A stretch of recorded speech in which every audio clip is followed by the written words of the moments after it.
prior to that it was 2.40 lakhs for 10 and 11. The cost inflation index since 2010-11 has gone up 2.17 times, sir. Income Tax Act itself is acknowledging the inflation in the economy. Why are the poor and middle class being taxed on the same threshold? If a middle class citizen was earning rupees 2.5 lakhs in financial year 2009 and 10, it cannot be equated with same 2.50 lakhs in financial year 24-25. Sir, on account of this, the income is being taxed twice, one due to inflation and secondly under Income Tax Act. Sir, why is the old tax regime being given step-money treatment by the Finance Minister? All additional benefits are being given only under new tax regime, example 80CCD. This will discourage people from saving money in the traditional forms of life insurance policies, PPF, bank deposit, etc. Sir, in fact, banks are already facing fall in deposits. The old tax regime should be equally encouraged and not discouraged as is being done since past few budgets, sir. Sir, as someone has rightly said, tax should be extracted like the honeybee extracts honey from flowers. Presently, sir, this government is extracting tax like blood being sucked by leeches, especially on tax-compliant taxpayers. At least under new tax regime, the threshold should be linked to inflation.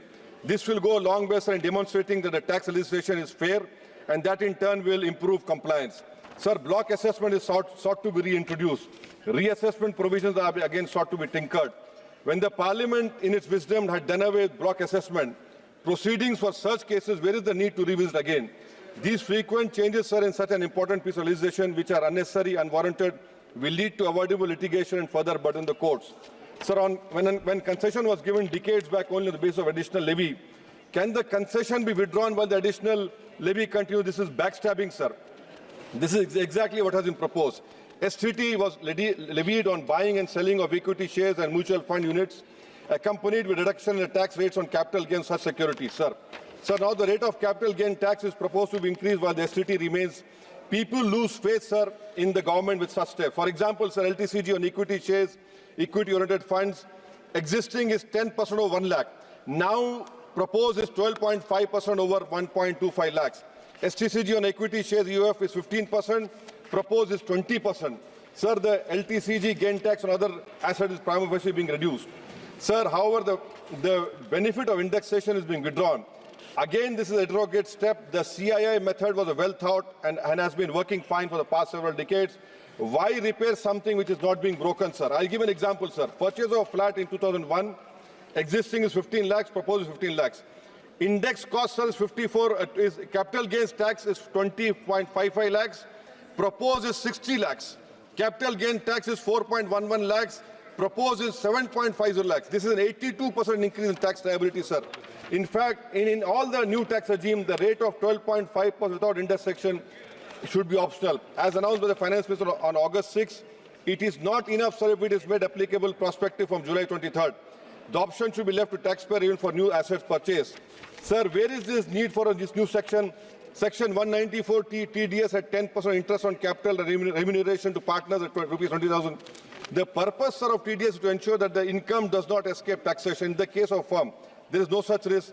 The remuneration to working partner is typically calculated at the time of preparation of financial statements. How will the taxpayer comply with TDS deadlines, sir? Sir, now another important point, sir. Section 206C1F. Presently, TCS at 10% motor cars above is 10 lakhs. Now, from January 1, 2025, luxury goods are notified rupees 10 lakhs. This is unnecessary harassment, sir. You are not improving your ministry. Instead of putting burden on business people, this is not ease of business. This is you're putting more hardship, sir. In GST on health insurance, sir, premium collected in 23-24 was 8,263 crores, madam. I request the government remove this GST on health insurance and life insurance. It should be waived so that more people come under the coverage. It is the government duty to provide medical treatment, madam. Madam, social, another important point which I want to bring, GST, what about GST on petroleum products? Are the state governments ready for it? Madam, social sector schemes overall 25% decrease allocation, inflation adjusted to last decade. Sarva Shiksha Abhiyan 18% decline, Rashtriya Madhyamik Abhiyan 9% decline, ICDS 34% decline, Mission Anganwadi 5% decline, PM Poshan scheme 45% decline, and in public distribution, madam, 6.61 in 2019-20 declined to 4.24 in 23-24. Even if we combine Prime Minister Gharib Kalyan Yojana, the decline is still lower than 1920 as opposed to the total budget.